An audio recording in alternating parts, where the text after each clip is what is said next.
Are setbacks, roadblocks, or stepping stones? It all depends on how you look at it. Hi, I'm Tanya, and welcome to another episode of Beyond the Threshold on this Friday the 13th.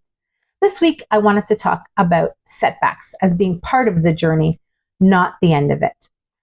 They can appear as a healing crisis, physically speaking, a redirection, or as a sign that it is time for a rest.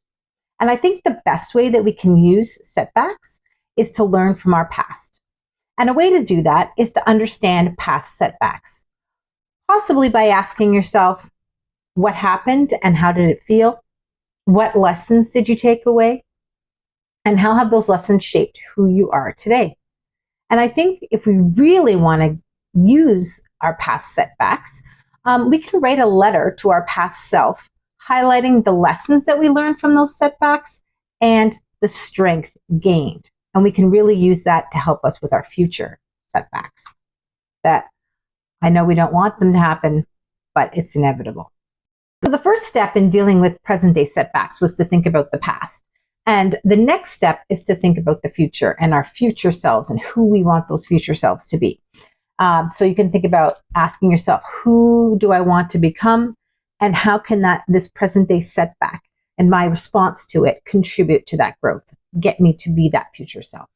Some practical tools we can use to do that include journaling, of course, my favorite. And you can use journaling prompts like, what can I learn?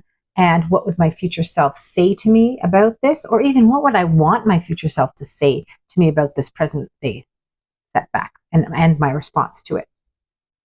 We can also reframe how we're looking at these setbacks. Like we can look at it as a redirection or a stepping stone instead of a roadblock. We can try and look at it with gratitude and identify maybe some hidden silver linings. And I think one of the ways that we can help ourselves to do that is, again, to look back to the past. Have you ever lost a boyfriend, a girlfriend, a spouse, a job that at the time seemed like a setback, but in hindsight was actually a redirection and it got you to somewhere better? I can actually think of an example because the inspiration for this episode was actually something that came to me in a meditation. I was thinking about something that happened to me 25 years ago when I finished teacher's college, and I decided kind of on a whim that I was going to go off to England and teach there. But I didn't really do a lot of research, or enough in hindsight. And so I ended up in England for a limited span of like just a few weeks, and then turned it into a European extravaganza.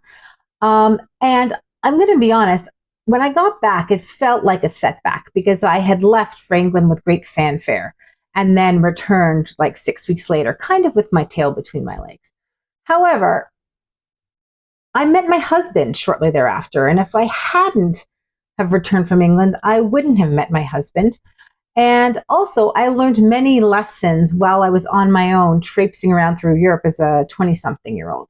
So what appeared to be a setback was in fact a great learning opportunity and a redirection, even though it redirected me back home. But I did end up with a husband out of it.